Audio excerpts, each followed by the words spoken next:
الحمد لله رب العالمين والصلاة والسلام على سيد المرسلين وعلى آله وأصحابه أجمعين أما بعد فقد قال الله تعالى في القرآن العظيم وفي الفرقان المجيد فأعوذ بالله من الشيطان الرجيم بسم الله الرحمن الرحيم إنك ميت وإنهم ميتون صدق الله العظيم العليم.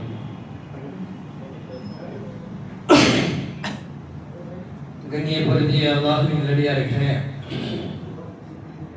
இன்று ஓதிய தராவினுடைய சூறாக்களில் 23வது ஜுஸுவான ஜுஸுவில் கடைசி ஆயத்திற்கு முன்னால் ஒரு ஆயத், அதில் அல்லாஹ் தஆலா இன்னக மய்யித்துன் வ இன்னஹு மய்யித்தூன், நபியே நீங்களும் மரணித்து போய்விடுவீர்கள் அவர்களும் மரணித்து விடுவார்கள் என்று சொல்லி தருகிறார்.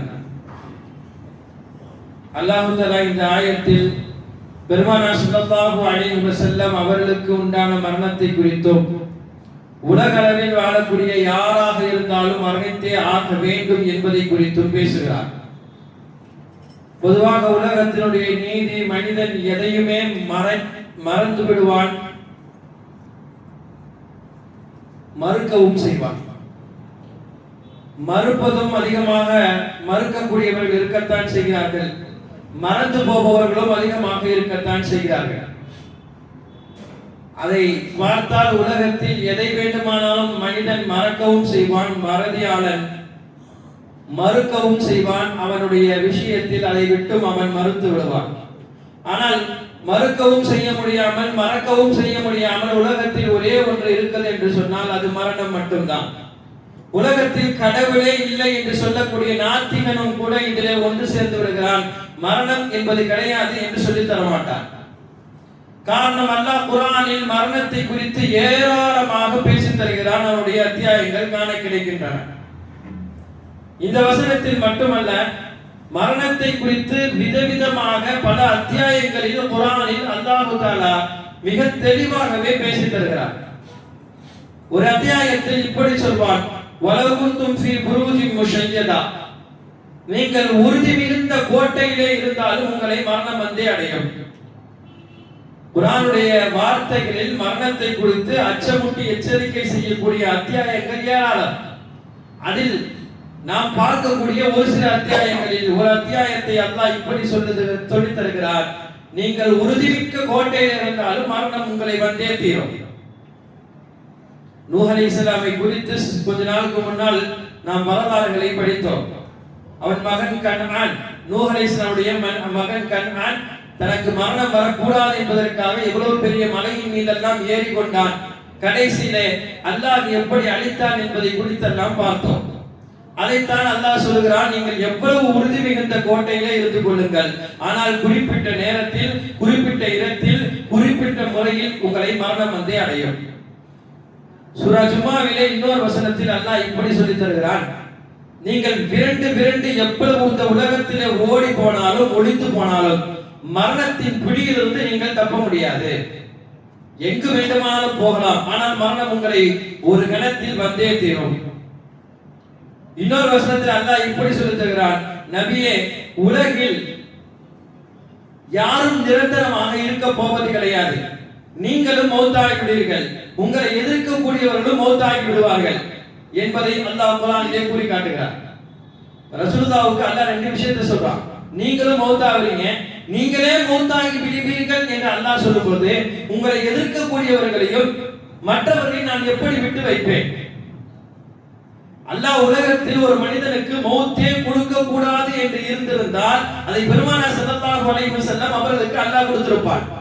நீதியாக பார்க்க போனார், பெருமானார் ஸல்லல்லாஹு அலைஹி வஸல்லம் அவர்களுக்கே மௌத் வந்து விட்டது என்று சொன்னால் உலகத்தில் எல்லோரும் மௌத்தை சுவைக்கத்தான் தீர வேண்டும். அது மலக்குல் மௌத்தாக இருந்தாலும் கூட உலகம் முழுக்க இருக்கக்கூடிய மனிதர்களை எல்லாவற்றையும் அழித்து விட்டு கடைசியாக மலக்குல் மௌத்துக்கும் அல்லாஹ் அந்த வார்த்தையை சொல்வான், உங்கள் உயிரை நீங்களே எடுத்துக் கொள்ளுங்கள் என்று சொல்லிவிடுவான். இது மூன்றாவது அத்தியாயம். நான்காவது ஒரு அத்தியாயத்தில் அல்லாஹ் இப்படி சொல்கிறான், வமா தத்ரி நஃப்ஸுன் பி ஐயி அர்தின் தமூத், மனிதன் எங்கு மரணிப்பான் என்பதை குறித்து அவன் அறிய மாட்டான், அல்லாஹ் அறிந்திருக்கிறான். மனிதனுடைய மௌத்தினுடைய நேரமும் தெரியாது, இடமும் தெரியாது, காலமும் தெரியாது, எப்படி மௌத்தாகுவான் என்ற முறையும் தெரியாது. ஆனால் மௌத்தாகி விடுவான். அந்த நேரத்தில் ஒரு நொடி முந்தவும் செய்யாது, ஒரு நொடி பிந்தவும் செய்யாது. சரியான நேரத்திற்கு சரியான முறையிலே சரியான இடத்திற்கு வந்து இஸ்ராயேல் அலைஹிஸ்ஸலாம் உயிரை கைப்பற்றி விடுவார்கள். உலகத்தினுடைய நீதி இதுதான். எல்லோருக்கும் அல்லாஹ் அப்படித்தான் உயிரை வாங்கியிருக்கிறான். இஸ்ராயேல் அலைஹிஸ்ஸலாம் வரக்கூடிய நேரத்தில் முன்னால் வாழ்ந்த உம்மத்தினர்களுக்கெல்லாம் இப்படியே சொன்னார்களாம், கொஞ்ச காலம் எனக்கு நேரம் கொடுங்கள் என்று மன்றாடுவார்கள். யாருக்கும் கொடுக்க மாட்டார். உலகத்தில் நீ அல்லாஹ்வுடைய கட்டளை செய்வதை விட்டுவிட்டு ஏதோ செய்தாய், ஆனால் எனக்கு அல்லாஹ் இப்போது கட்டளையிட்டு விட்டான். குறித்த நேரத்தில் அல்லாஹ் சொன்னபடி நான் உயிர் வாங்கி ஆக வேண்டும். சுலைமான் அலைஹிஸ்ஸலாம் காலத்தில் இஸ்ராயேல் அலைஹிஸ்ஸலாம் மனித ரூபத்தில் எல்லாம் வருவாங்க. இஸ்ராயேல் அலைஹிஸ்ஸலாம் மனித ரூபத்தில் எல்லாம் வருவார்கள். அதுபோல சுலைமான் அலைஹிஸ்ஸலாம் ஒரு முறை மக்களுக்கு மத்தியில் பிரசங்கம் செய்து கொண்டிருக்கும் பொழுது ஒரு ஜன்னலுடைய ஓரத்தில் நின்று இருக்கக்கூடிய மனிதர்களை எல்லாம் குறு என்று பார்த்தார்கள். சுலைமான் அலைஹிஸ்ஸலாமுடைய சபை முடிந்தது. நமக்கு தெரியும், சுலைமான் அலைஹிஸ்ஸலாமுக்கு அல்லாஹ் எல்லா விதமான ஆட்சி அதிகாரத்தையும் கொடுத்திருந்தார். சபை முடிந்தவுடன் அதிலிருந்து ஒருவர் வந்து கேட்டார், நீங்கள் பார்த்தீர்களா இல்லையா என்று தெரியவில்லை, ஆனால் ஜன்னல் ஓரத்தில் ஒருவர் வந்தார். அவர் எல்லாரையும் பார்க்கிறத விட என்ன அதிகமா குறுகுறுன்னு பார்த்தாரு. எனக்கு என்னமோ சந்தேகமா இருக்குது, அவரு மலக்குல் மௌத்தா இருப்பாருன்னு சந்தேகமா இருக்குது. ஏன்னா வேற யாரும் இப்படி பார்க்க மாட்டாங்க, அவர் என்னதான் பார்த்திருந்தாரு. அதனால அல்லாஹ் உங்களுக்கு எல்லா விதமான ஆட்சி அதிகாரத்தையும் கொடுத்திருக்கிறார். நீங்கள் நினைத்தால் என்ன வேண்டுமானாலும் செய்யலாம், எனக்காக ஒரு சின்ன உதவி செய்யுங்களேன். சுலைமான் அலைஹிஸ்ஸலாமிடம் அந்த மனிதர் கேட்டார். ஒரு புத்தக வரலாற்றில் எழுதப்பட்டிருக்க நிகழ்வு. கேட்டதற்கு சுலைமான் அலைஹிஸ்ஸலாம் என்ன செய்ய வேண்டும் என்று கேட்டார்கள். அப்ப அவர் சொன்னாராம், உங்களுக்கு காற்று வசப்பட்டிருக்கிறது, அல்லாஹ்விடம் நீங்கள் காற்றுக்கு ஆணையிட்டு என்னை தூரமான ஏதாவது ஒரு நாட்டிலே மனிதர்களே வாழாத இல்லை யாரும் இல்லாத ஒரு இடத்திலே விட்டு வந்து சொல்லுங்கள், நான் அங்கு போய் ஏதாவது செய்து சாப்பிட்டு உண்டு வாழ்ந்து கொள்கிறேன் என்ற அச்சம். பொதுவாகவே மனிதனுக்கு மௌத்துடைய பயம் வந்து விட்டால் எதை செய்வதற்கும் அவன் தயாராகி விடுவான், எதை கொடுப்பதற்கும் அவன் தயாராகி விடுவான். ஆனால் நான் மௌத்தாக கூடாது, அதற்கு ஏதாவது செய்ய வேண்டுமா, நான் செய்ய தயாராக இருக்கிறேன். இது மனிதனுடைய சுபாவம். அதை கேட்டார் அவர். சுலைமான் அலைஹிஸ்ஸலாம் எவ்வளவோ மறுத்து பார்த்தார்கள். திரும்ப திரும்ப கேட்டார். சரி செய்கிறேன் என்று காற்றுக்கு உத்தரவு விட்டார்கள். உத்தரவிடுங்க, காற்று அவரை தூக்கி போய் அவர் சொன்னதை போல ஆள் நடமாட்டம் இல்லாத ஒரு இடத்திலே போட்டு விட்டது. அவருக்கு அப்போது அந்த இடத்திலே விழுந்தவுடன் நிம்மதி. ஆனால் உண்பதற்கு உணவில்லை. சரி பார்த்துக்கலாம், உயிர் தப்பி போச்சு, அதுவே நல்ல செய்ய, ஏதாவது இடைத்தலைகளாக இருந்தால் சாப்பிட்டு உண்டுகளா என்று நினைத்து கொண்டிருக்கும் பொழுது அங்கு பார்த்த அந்த மனிதர் அங்கு வந்து இருக்கிறார். திடீரென்று வந்தது அச்சம். நம்ம அங்கு பார்த்த அதே மனிதர் அநேகமா இவர் மலக்குல் மௌத்தாலா இருப்பாரோ என்று அச்சம் வந்து விட்டது. கேட்கவும் செய்தார்கள். சொன்னது மலக்குல் மௌத்தே சொல்கிறார், நீங்கள் நினைத்தது உண்மைதான், நான் பார்த்தது உண்மைதான், உங்களுடைய உயிரை வாங்குவதற்காகத்தான் நான் வந்தேன். ஆனால் அல்லாஹ் எனக்கு என்ன கட்டளையிட்டான்னா, இவ்வளவு தூரத்திற்கு அப்பால் அந்த இடத்தில் இந்த நிமிடத்தில் இந்த நொடியில் அந்த மனிதனுடைய உயிர் கிடைக்கும், நீ பற்றிக்கொள் என்று எனக்கு அல்லாஹ் கட்டளையிட்டார். எனக்கு ஆச்சரியம், என்ன இத்தனை தூரத்திற்கு அப்பால் சுலைமான் அலைஹிஸ்ஸலாமுடைய சபையில் இவர் இருக்கிறார், இவரை அல்லாஹ் அங்கு கொண்டு வந்து விட்டு உயிர் வாங்குவது என்றால் இது சாத்தியமே இல்லையே, எப்படி இவர் அங்கு வருவார் என்று நான் அங்கு நினைத்து உங்களை குறுகுறு என்று பார்த்தேன். இருந்தாலும் அல்லாஹ்வுடைய கட்டளை, நான் மாறு செய்யக்கூடாது, சரி பார்த்து விட்டு வந்து விடலாம் என்று தான் வந்தேன். அல்லாஹ் எப்படி உங்களை இப்படி கொண்டு வந்தான் என்று தெரியவில்லை என்று சொல்லி அவர் உயிரை வாங்கினார் என்பதை ஒரு வரலாற்றில் பதிவு செய்வார்கள். அல்லாஹ் ஒரு நீதி வைத்திருக்கிறார் என்றால் அதற்குள் மனிதர்களை கொண்டு வந்து விடுவார், மௌத்தை அதற்குள் கொண்டு வந்து விடுவார். அதிலிருந்து யாரும் தப்பிக்க முடியாது. மௌத்தினுடைய டேட் தான் நமக்கு தெரியாது, ஆனா மௌத்தினுடைய நேரம் தெரிந்து விட்டது என்று சொன்னால் உலகத்தில் யாரும் நிம்மதியாகவும் வாழ முடியாது. டாக்டர் இது 1 வருஷம் தான் இருப்பாருன்னு சொன்னாலே அந்த வீட்டுல 1 வருஷம் வரையும் என்ன கதி என்று எல்லோருக்கும் தெரியும். அப்ப மௌத்தினுடைய டேட் எல்லாத்துக்கும் பிறந்த டேட் ஆஃப் பர்த் மாதிரி டேட் ஆஃப் டெத் என்பதும் வந்து விட்டது என்று சொன்னால் உலகத்தில் யாரும் நிம்மதியாக வாழ்வதற்குண்டான ஏற்பாடு இருக்காது. எனவேதான் அல்லாஹ் அந்த மௌத்தை மறைத்து வைத்து விட்டார். இந்த 4 அத்தியாயங்களில் இவ்வளவு தெளிவாக மௌத்தை பற்றி பேசக்கூடிய அல்லாஹ் இன்னொரு ஒரு பொதுப்படையான ஒரு வசனம், இது நம்ம அனைவருக்கும் தெரியும். சொல்லப்போனால் ஜனாசாக்களுடைய வட்டியிலும் கூட இந்த வசனம் எழுதப்பட்டிருக்கிறோம். குல்லு நஃப்ஸின் தாயிகத்துல் மௌத், ஒவ்வொரு ஆத்மாவும் மௌத்தை சுவைத்தே தீரும். மௌத்தை மறப்பவர்கள் யாரும் இருக்க முடியாது, மௌத்தை மறுப்பவர்களும் உலகத்தில் யாரும் இருக்க முடியாது. நம்முடைய வாழ்க்கையிலே எவ்வளவு உபதேசம் கேட்டிருப்போம். சிறுவனாக இருக்கும் பொழுது நம்முடைய ஆசிரியர்கள் செய்த உபதேசத்தை கேட்டிருக்கலாம், பெற்றோர்கள் உபதேசம் செய்வார்கள் கேட்டிருக்கலாம், மார்க்க அறிஞர்கள் மார்க்கத்தை பற்றி உபதேசம் செய்வார்கள் ஏராளமாக கேட்டிருக்கலாம், எவ்வளவோ உபதேசங்களை கேட்டிருக்கலாம். ஆனால் இந்த உபதேசங்களை எல்லாம் தாண்டி நம்மை இன்னும் அல்லாஹ்வின் பக்கம் நெருக்கக்கூடிய பேசாத ஒரு உபதேசம் உலகத்தில் இருக்கிறது என்று சொன்னால் ஆக பெரும் அட்வைசராக சொல்கிறார்கள், அது மௌத் மட்டும்தான். 5 மணி நேரம் பயான் பண்ணாலும் கூட ஒரு உறுத்தல் உள்ளத்தில் வராது. 500 பக்கங்களை திருப்பி படித்தாலும் மௌத்தை பற்றி எந்த ஒரு அசாரத்தும் உள்ளத்தில் ஏற்படாது. ஆனால் நம்முடன் இருந்து கொண்டே இருப்பவர் திடீர்னு காலையில நம்ம ஃபஜர்ல எந்திக்கும் பொழுது நமக்கு போன் வருது, அவர் இறந்து விட்டார் என்று போன் வந்தால் அப்போ வரக்கூடிய அந்த பயம், அந்த நினைப்பு, அல்லாஹ்வின் பக்கம் நாமும் கொஞ்சம் நெருங்க வேண்டும் என்ற நினைவு வேற எந்த உபதேசம் செய்தாலும் வராது. நம்மளே வழக்கத்துல சொல்லுவோமே, இப்பதானே என் கூட இருந்தாரு, இவ்வளவு நேரம் இங்க தானே இருந்தாரு, திடீர்னா எப்படி என்ன ஆச்சு, இதற்கு பின்னால் நாம் என்ன செய்ய வேண்டும் என்பதையும் அல்லாஹ் சொல்லித் தருகிறார். இன்று அவர், நாளை நீங்களாக இருக்கலாம், நாளையுடைய வாழ்க்கைக்கு நாம் தயாராக வேண்டும் என்பதுதான் இந்த மௌத்தை அல்லாஹ் வரையறுப்பதற்கு நாம் யோசிக்க வேண்டிய, நம்மை சீர்திருத்திக் கொள்ள வேண்டிய விஷயம். உமர் ரலியல்லாஹு ஒரு மோதிரம் போட்டிருப்பான். அந்த மோதிரத்திலே அரபிலே இந்த வாசகமே எழுதியிருக்குமா, உபதேசிக்க உங்களுக்கு மௌத் ஒன்றே போதுமானதாக இருக்கும். எத்தனையோ காரணங்களை ரசூலுல்லாஹி ஸல்லல்லாஹு அலைஹி வஸல்லம் இதை இப்படி செய்யுங்க அப்படி செய்யுங்க சொல்லியிருப்பாங்க. அதுக்கெல்லாம் என்ன காரணம் எடுத்து பாருங்க. மௌத்தை நினைப்பதற்காகவே ரசூலுல்லாஹ் சொல்லியிருப்பாங்க. நீங்க கபர் ஜியாரத்தை ஒரு கட்டம் வரையும் வேண்டாம் என்று சொன்னது ஷரியத். அப்புறம் ரசூலுல்லாஹி ஸல்லல்லாஹு அலைஹி வஸல்லம் கபர் ஜியாரத்துக்கு அனுமதி கொடுத்தார்கள். அனுமதி கொடுத்த பிறகு ரசூலுல்லாஹ் சேர்த்தே சொன்னார்கள், ஃபஸூருஹா ஃபஇன்னஹா தذكرுல் ஆখিরাத, நீங்கள் கபர் ஜியாரத்தை செய்து கொள்ளுங்கள், ஏனென்றால் அது உங்களுக்கு மரணத்தை நினைவு கூறும், எனவே நீங்கள் கபர் ஜியாரத்தை செய்து கொள்ளுங்கள். கபர் ஜியாரத்தை செய்வதற்கே ரசூலுல்லாஹ் என்ன காரணமாக காட்டுகிறார்கள் என்றால், உங்கள் மரணம் அங்கு ஞாபகம் வர வேண்டும். உடனிருப்பவர் மௌத்தாகிட்டால் அவருக்கு கபர் துணி மாற்றுகிறார்கள், நாளை நாமாக இருக்கலாம் நினைப்பு வர வேண்டும். குளிப்பாட்டுகிறார்கள், நம்மை குளிப்பாட்டுவார்கள் நாளை என்று ஞாபகம் இருக்க வேண்டும். அடக்கம் செய்வார்கள், இந்த இடத்திற்கு நானும் கொண்டு வரப்படுவேன் என்ற ஞாபகம் இருக்க வேண்டும். இந்த ஞாபகம் எல்லாம் எதற்கு? ஞாபகம் வந்தால் தான் எனது அமல்களில் ஏற்றம் வரும், அல்லாஹ்வின் பக்கம் எனக்கு ஒரு இணைப்பு வரும். இல்லை, இது பற்றியான சிந்தனைகள் நமக்கு இல்லை என்றால் அல்லாஹ்வுடைய சிந்தனைகளும் குறைந்து போய்விடும்.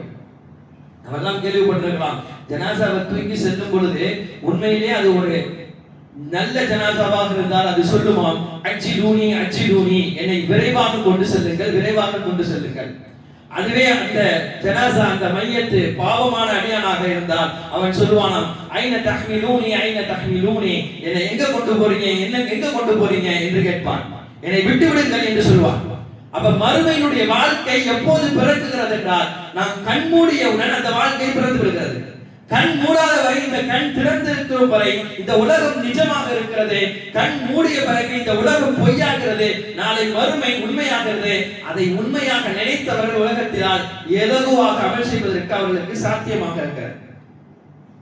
எனவே மறுமையினுடைய வாழ்வையும் மரணத்தையும் குறித்து நினைக்கக்கூடிய நாம் இந்த ரமதானில் அதிகமாக இபாதத் செய்து மறுமைக்காக வேண்டி தயாராக வேண்டும்.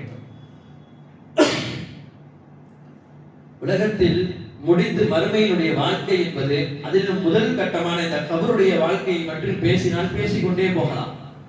பெருமானார் ஸல்லல்லாஹு அலைஹி வஸல்லம் சொன்னார்கள், ஒரு சஹாபி மௌத்தாகி விட்டார். அந்த சஹாபியினுடைய மௌத்திற்காக அல்லாஹ் வானத்துடைய கதவுகளை திறக்க வைத்து விட்டான். அவருடைய வருகைக்காக, அவரை வரவேற்பதற்காக, அவரை வாழ்த்துவதற்காக வானத்தின் கதவுகள் திறக்கப்பட வேண்டும், அல்லாஹ்வுடைய உத்தரவு. அவருடைய ஜனாசாவை தொழுவதற்காக 70,000 மலக்குமார்களை அல்லாஹ் ஒன்று கூட்டி வைத்து விட்டான். அந்த ஒரு சஹாபியுடைய மௌத்துக்காக வேண்டி 70,000 மலக்குமார்கள் அணிதிரண்டு நின்று கொண்டிருக்கிறார்கள். நாயகம் ஸல்லல்லாஹு அலைஹி வஸல்லம் தொழுக வைக்க இருக்கிறார்கள். அந்த ஒரு சஹாபியுடைய மௌத் செய்தி கேட்டவுடன் அல்லாஹ்வுடைய அர்ஷ் நடுங்குகிறது. இவ்வளவு ஏற்றமான சஹாபியாக இருப்பார். இதையெல்லாம் பெருமானார் ஸல்லல்லாஹு அலைஹி வஸல்லம் அவருடைய மௌத்துக்கு பின்னால் சொன்னார்கள். என்ன, அவர் வஃபாத்தாகிவிட்டார். அவருக்காக வானங்களுடைய கதவுகள் திறக்கப்பட்டு விட்டது. அவருடைய வஃபாத்துடைய ஜனாசாவுக்காக 70,000 மலக்குமார்கள் அணிதிரண்டு தொழுது கொண்டிருக்கிறார்கள். அவருடைய வஃபாத்துடைய செய்தி கேட்டவுடன் அல்லாஹ்வுடைய அர்ஷ் நடுங்கி விட்டது என்றெல்லாம் பெருமானார் சொல்லிவிட்டு அவரை அடக்கம் செய்துவிட்டு அதே மண்ணிலே இருந்து நாயகம் இதையும் சொல்கிறார்கள். இதுதான் நமக்கு முக்கியம். பெருமானார் சொன்ன வார்த்தை, அப்படி உயர்ந்த அந்த சஹாபி சஅத் இப்னு முஆத் ரலியல்லாஹு அன்ஹு அவருடைய கபருக்குழி நெருக்குவதை எனது கண்களால் நான் பார்க்கிறேன். யாரை கபருக்குழி நெருக்குகிறது? இவ்வளவு அந்தஸ்துகள் உயர்ந்த சஹாபியை குறித்து ரசூலுல்லாஹ் சொன்ன வார்த்தை, அவரை ஒரே நெருக்காக கபர் நெருக்கியது. பின்னால் அவருக்காக கபர் விசாலமானது. கபரை குறித்து அதிகமாக அல்லாஹ்விடத்திலே நீங்கள் கபருடைய வேதனையை விட்டு பாதுகாப்பு தேடுங்கள் என்று ரசூலுல்லாஹ் நினைவுபடுத்துகிறார்கள். அப்போ உலகத்தினுடைய முதல் மன்சில் என்பது கபர். உஸ்மான் ரலியல்லாஹு அன்ஹு கபர்ஸ்தானுக்கு போகவிட்டால் போனவுடன் நாடி நினைவு அளவுக்கு அழுவார்களாம். சஹாபாக்களுக்கு ஆச்சரியம். கேட்பார்களாம், நீங்கள் சாதாரண பல நேரங்களில் நரக சுவனத்தை பற்றி எல்லாம் சொல்லும் போது கூட இவ்வளவு அழுதது இல்லையே, ஆனால் மன்னரைக்கு வந்தால் மட்டும் இவ்வளவு அழுது விடுகிறீர்களே என்று கேட்கும் பொழுது உஸ்மான் ரலியல்லாஹு அன்ஹு அப்போது அந்த வார்த்தையை சொன்னார்கள், மறுமையுடைய முதல் மன்சில் முதல் வீடு என்பது இந்த கபர். யார் மன்னரையிலே ஜெயித்து விட்டாரோ அடுத்த விஷயம், அடுத்த மன்சில்கள் அனைத்தையும் அல்லாஹ் அவர்களுக்கு வெற்றியாக வைப்பான்.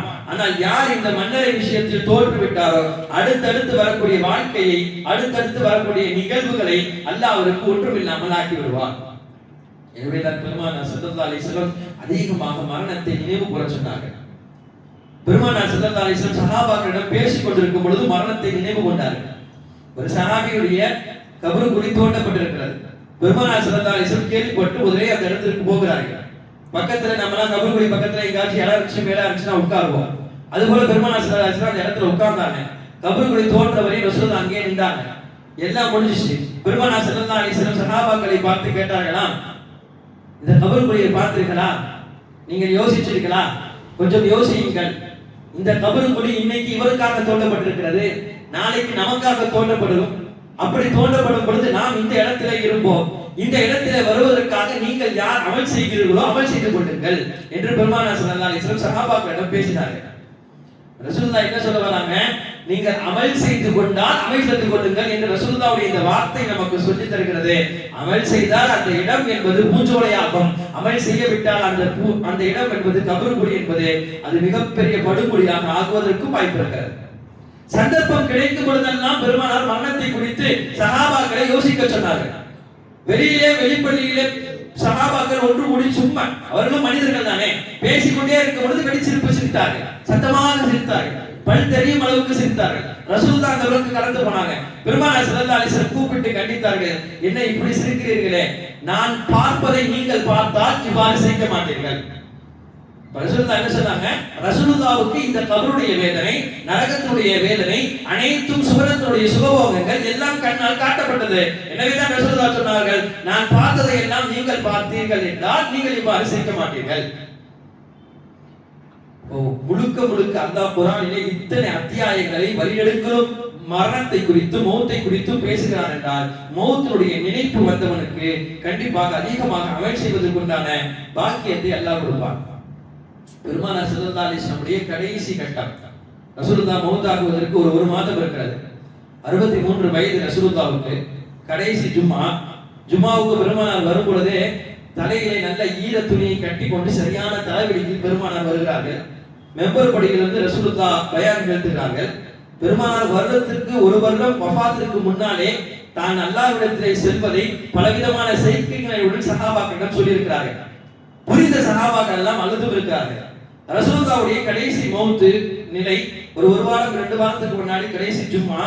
அந்த ஜும்மாவிலே பெருமானார் ஸல்லல்லாஹு அலைஹி வஸல்லம் மெம்பர் படியில் ஏறி இந்த வார்த்தையை சொன்னார்கள், அபுதுன், ஒரு அடியான், அந்த அடியானை அல்லாஹ் பார்க்க விரும்புகிறான். அல்லாஹ் அந்த அடியானை கேட்டான், உயிரை கேட்டான், உலகத்தில் வாழ விருப்பமா, என்னிடம் வர விருப்பமா என்று அந்த அடியானுக்கு அல்லாஹ் கேட்டான். கையரல்லாஹு ஃபக்தார் அல்லாஹ், அந்த அடியான் அல்லாஹ்வை தேர்ந்தெடுத்து கொண்டான். அது எந்த அடியானா ரசூலுல்லாஹ் சொல்லல. ரசூலுல்லாஹ் வெறுமனே இந்த வார்த்தையை தான் சொன்னார்கள். முதல் சஃபில் இருக்கக்கூடிய அபூபக்கர் ரலியல்லாஹு அன்ஹு குலுங்க எல்லோரும் பார்க்க அழுவென்று அழுதார்கள். அந்த அபூபக்கர் ரலியல்லாஹு அன்ஹு தெரிந்தது என்னவென்றால் அல்லாஹ் பெருமானாரை அழைப்பதற்கு அழைப்பு விடுத்திருக்கிறார், அதற்கு ரசூலுல்லாஹும் சரி என்று சொல்லியிருக்கிறார்கள். உலகத்தில் யாரும் மரணிக்காதவர்கள் என்பது கிடையாது. எல்லோரும் மரணித்தாக வேண்டும். மரணத்தை இருப்பதனால் தான் அல்லாஹ்வுடைய அச்சமும் பிறக்கிறது. உலகத்தில் மரணத்தை கொடுக்கவில்லை என்றால் அல்லாஹ்வுடைய அச்சமும் வரவே வராது. நான் ஆரம்பத்தில் ஓதிய அந்த ஆயத்தினுடைய மிகப்பெரிய விளக்கமும் அதுதான். இன்னக்க மையத்துன் வ இன்னஹு மையத்துன். நபியே நீங்களே மௌத் அப்படின்னும் பொழுது மத்தவங்கள சொல்லி ஆகணுமா? அப்ப எல்லோரும் மௌத் ஆகிதான் ஆக வேண்டும் என்பதையும் பெருமானார் ஸல்லல்லாஹு அலைஹி வஸல்லம் சொல்லதான் செய்திருக்கிறார்கள். பல நேரங்களில் முஆத் ரலியல்லாஹு அன்ஹுவை கவர்னராக யமனுக்கு அனுப்பும் பொழுது முஆத் ரலியல்லாஹு அன்ஹு அவரிடம் ரசூலுல்லாஹ் சொன்ன வார்த்தை இதுதான். முதல்ல கேட்டார்கள், முஆத் அங்க கவர்னராக போறீங்க, போகும்போது ஏதாச்சும் ஒரு பிரச்சனை உங்கள்ட்ட எடுத்துட்டு வராங்கன்னா நீங்க எதை வச்சு தீர்ப்பு சொல்வீங்க? முஆத் ரலியல்லாஹு சொன்னாங்க, யா ரசூலுல்லாஹ் நான் குர்ஆனை கொண்டு தீர்ப்பு சொல்வேன். ஃபைல்லம் யஜித் நீங்க குர்ஆன்ல பெற்றுக்கொள்ளறனா? ரசூலுல்லாஹ் கேட்ட அடுத்த வார்த்தை, யா ரசூலுல்லாஹ் நான் நபிமொழியிலிருந்து உங்கள் சுன்னத்திலிருந்து நான் தீர்ப்பு சொல்வேன். ஃபைல்லம் யஜித் நீங்கள் அதிலேயும் உங்களுக்கு கிடைக்கலனா? மூன்றாவதாக சொன்னார்கள், குர்ஆன் ஹதீஸின் மூலமாக எனது அறிவின் ஆய்வை கொண்டு நான் தீர்ப்பு சொல்வேன். முஆத் ரலியல்லாஹு அன்ஹு பெருமானார் ஸல்லல்லாஹு அலைஹி வஸல்லம் தட்டி அவர்களுக்காக துஆ செய்துவிட்டு சொன்னார்கள், முஆத் நீங்கள் சரியாக சொன்னீர்கள், உங்களின் மூலமாக வரக்கூடிய காலங்களில் இந்த குர்ஆன் ஹதீஸை அல்லாஹ் பாதுகாப்பான் என்றெல்லாம் வார்த்தைகளில் சிலதை சொல்லிவிட்டு ரசூலுல்லாஹ் சொன்னார்கள், நீங்கள் இப்போது செல்லலாம், நான் அடுத்த ஆண்டு நீங்கள் இந்த இடத்திற்கு வரலாம், ஆனால் நீங்கள் வரும்போது நான் இருப்பேனா என்று சொல்ல முடியாது, எனது கபரை நீங்கள் கடந்து செல்லலாம் என்றார்கள் பெருமானார் ஸல்லல்லாஹு அலைஹி வஸல்லம். முதல் சொன்னதெல்லாம் மிக சந்தோஷமாக இருந்த முஆத் ரலியல்லாஹுவுக்கு கடைசியில் இந்த சொன்ன செய்தியை கேட்டு போனக்கூடிய வீடு வரையும் அந்த இடத்து வரையும் முஆத் ரலியல்லாஹு கண்களில் கண்ணீரை தழுவி கொண்டு போனார்கள் என்பது வரலாறு. இப்போ இதெல்லாம் எதுக்கென்றால் மௌத்தை யாரும் தடுக்க முடியாது. ரசூலுல்லாஹ்வுக்கு அல்லாஹ் சொன்ன வார்த்தை இன்னக மையத்துன், நீங்க மௌத்தாயிருவீங்க. இதுல இன்னொரு பெரிய தஃசீருடைய விளக்கம் என்னன்னா, எல்லாரும் மௌத்தாயிருவாங்க. புகாரியில் வரக்கூடிய இன்னொரு ஹதீஸ், எல்லாரும் மௌத்தாயிருவாங்க, ஆனால் அல்லாஹ் தஆலா கடைசி கட்டமாக சுவனவாசிகளுடைய நிலையை குறித்து பார்ப்பார். சுவனவாசிகள் எப்படி இருப்பாங்கன்றது குர்ஆன்ல நிறைய இடத்துல வரும். என்ன வரும்? அவர்களுக்கு மரணம் கிடையாது. நரகவாசிகள் எப்படி இருப்பாங்க? அவர்களுக்கும் வரும், அவர்களுக்கும் மரணம் கிடையாது. அப்ப மௌத்தே ஆக மாட்டார்கள். நரகவாசி மௌத்தாக மாட்டான், சுவனவாசி மௌத்தாக மாட்டான். ஒரு வட்டத்தில் நரகவாசி மௌத்தானாலும் அவனுக்கு உயிர் கொடுக்கப்படும். கடைசி வரையும் சுவனவாசி சுவனத்திலே இருப்பான், நரகவாசி நரகத்திலே இருப்பான். என்ன, ஒரு சில அமல்களின் காரணமாக முஸ்லிமாக இருந்தால் நரகவாசி சுவனத்திற்கு வருவதற்கு வாய்ப்பு இருக்கிறது. ஆனால் அதுவும் இல்லாத பட்சத்தில் நரக வேண்டுதலை விட்டு அவன் வெளிவருவானாலும் வெளிவர முடியாது. இப்போ நரகத்திலே சுவனத்திலும் மரணமே கிடையாது என்றால் அப்ப மரணம் என்பது உலகத்திலே இருந்ததே சுவனத்தில் ஏன் இல்லை? புகாரில் வரக்கூடிய ஹதீஸ் இதுதான். அல்லாஹ் கியாமத்துடைய நாளுக்கு முன்னால் எல்லா விஷயத்தையும் முடித்துவிட்டு மரணத்தை வர வைப்பான். மரணம் எப்படி வரும் என்ற ஹதீஸ்களில் வரும். கருப்பு வெள்ளை உருவத்தில் ஆட்டுக்குட்டியை போல மரணத்தை அல்லாஹ் கொண்டு வர வைப்பான். நரகத்துக்கும் சுவனத்திற்கும் மத்தியிலே மரணத்தை கொண்டு அல்லாஹ் நிறுத்துவான். ஆட்டை நிறுத்துற மாதிரி மரணத்தை நிறுத்துவான். அப்போ சுவனவாசிகளை கூப்பிட்டு அல்லாஹ் கேட்பான், இது யார் என்று உங்களுக்கு தெரியாதா? சுவனவாசிகள் சொல்வார்களாம், உலகத்தில் நாங்கள் ஏராளமான துன்பங்களையும் துயரங்களையும் பெற்றிருந்தோம், அதற்கெல்லாம் முற்றுப்புள்ளி வைத்தது இந்த மரணம் தான்.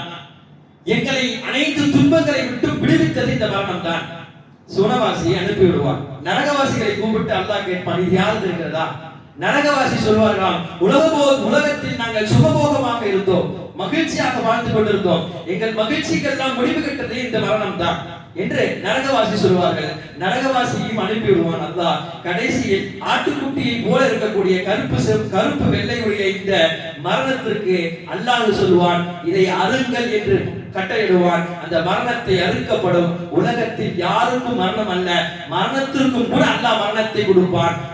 மரணமாகி போகும். அப்போதுதான் அல்லாஹ் சுவனவாசிகளை பார்த்து இந்த வார்த்தையை சொல்வார், உலகத்தில் அல்ல, இந்த பிரபஞ்சத்திலே மரணம் என்ற ஒன்று கிடையாது. சுவனவாசிகளே நீங்கள் இங்கேயே இருங்கள், நரகவாசிகளே மரணமே கிடையாது, நீங்க இங்கே இருங்கள் என்று அல்லாஹ் சொல்லக்கூடிய வார்த்தை ஹதீஸ்களை நமக்கு காண கிடைக்கிறது. எனவே மரணத்தை குறித்து நினைப்பதும் மரணத்தை அதிகமாக நினைப்பதும் பெருமானார் ஸல்லல்லாஹு அலைஹி வஸல்லம் அதிகமாக சொல்லக்கூடிய வார்த்தை, இன்பங்களை துண்டிக்கக்கூடிய மரணத்தை, இன்பத்தை அளிக்கக்கூடிய மரணத்தை உங்கள் உள்ளத்தில் ஒரு நாளைக்கு ஒரு தடவையாவது கொண்டு வாருங்கள். இன்பத்தை துண்டிக்கக்கூடிய மரணத்தை நமது உள்ளத்திலே கொண்டு வர வேண்டும். அப்படி கொண்டு வந்து நாம் செய்யக்கூடிய அமல்களும் அடுத்தடுத்து இருக்கக்கூடிய அனைத்து விஷயங்களும் நமக்கு சீராகுவதற்கு எளிதாக இருக்கும். எனவே அல்லாஹு தஆலா கடைசி நாள் வரையும் குறிப்பாக சக்கராத்துடைய நேரத்திலே கலிமாவுடன் மௌத்தாகக்கூடிய ஒரு வாக்கியத்தை தந்தருள் புரிவானாக. வாக்கிர தாவான அல்ஹம்துலில்லாஹி ரப்பில் ஆலமீன்.